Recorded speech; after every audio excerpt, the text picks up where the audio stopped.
What is up, everybody? I'm your Legendary Commander, and welcome back to 7 Days to Die. In this video, we are going to show you exactly how to place your spikes in the most condensed form you can. That way, you can, well, have the more condensed form of laying spikes. So as you can see here, we've got a hole.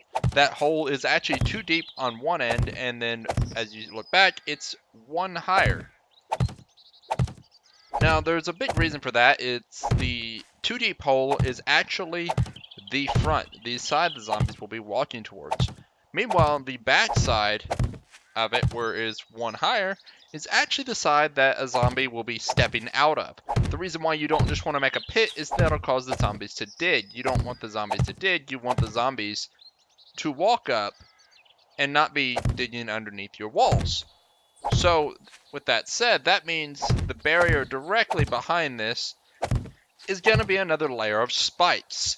The reason why you want that, or at least a gap, is so that way when the zombies step out, they're not directly up against a wall coming up and digging that bottom layer out underneath your foundations. So you can see I start to place a 3rd layer here over all the spikes. It's ground level, 1 high, but then it's 2 deep and then 3 deep.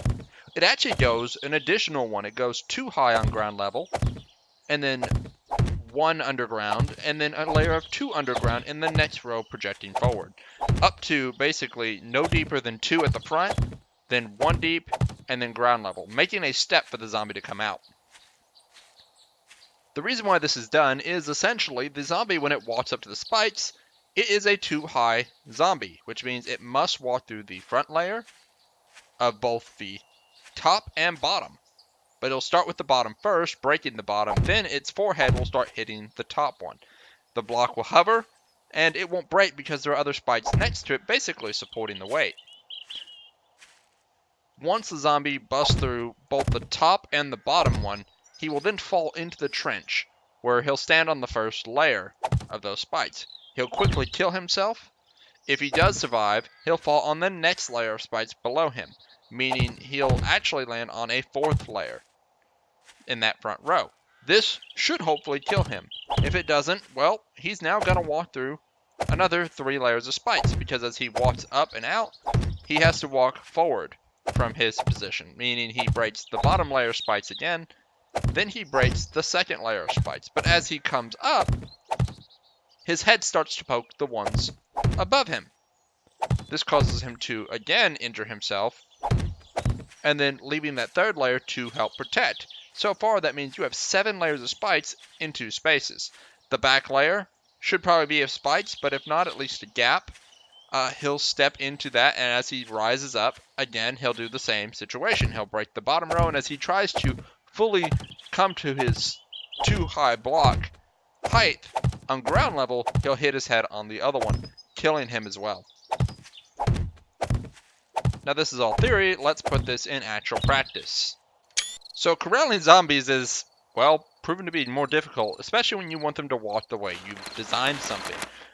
Particularly, this works better if this is wrapping around your base. This is not something you just want to put up a wall, because they will simply attempt to walk around to a path of least resistance. So what I had to do was essentially spam it of zombies that until finally they started walking this way, and we will see exactly what happens.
notice one of the spikes was actually hanging and a zombie jumped on it. That was because the zombies went down in one path and then got underneath the spikes.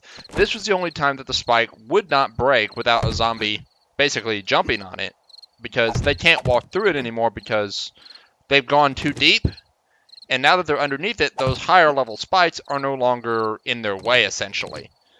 This works as a overall protection. If the zombies tunnel a hole, they're going to start funneling into that hole, and your defenses from there may not be as effective as they were when they were initial setup. This is no different than them, though, actually funneling through a single layer of spikes, one high, 10 million miles long. And in fact, because some of these zombies seem to want to jump up on the spikes, it actually utilizes them more properly, because now the zombie dies instead of boring through the line with everybody else.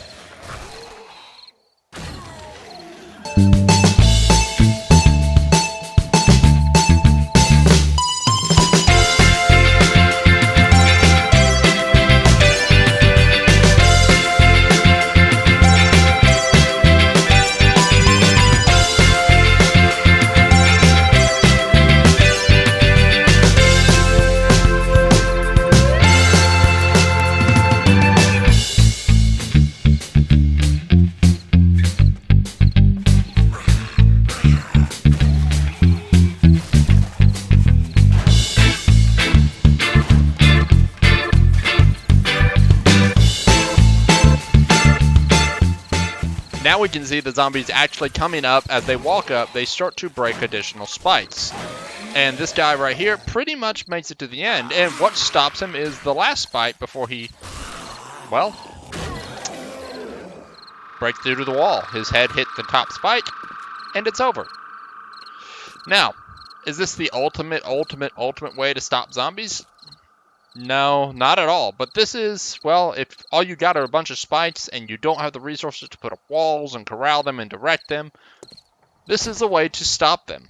And especially if you've surrounded your base with these spikes, like this, you can get them pretty thick without having to go out 10 million miles. Now, do I not suggest just adding more spikes? No. More spikes is better. More defense is better. But do what you got to do, and if you want to dig a hole, maybe you need clay. This is a good excuse to get clay and condense those spikes so they're much closer to you, so maybe you can pop a few of them before they get too close, or actually before they're too far away, breaking more of your spikes. But guys, that is it for this one. I hope you all enjoyed it. I hope you learned something about how to use, well, a hole in spikes in such a way that it keeps the zombies from basically eating your face, and at the same time keeping it condensed to where maybe they're a little closer in range where you can shoot them before they maybe even hit the spikes. But that's going to be it for this one, guys. Y'all take care, and I'll catch you next time.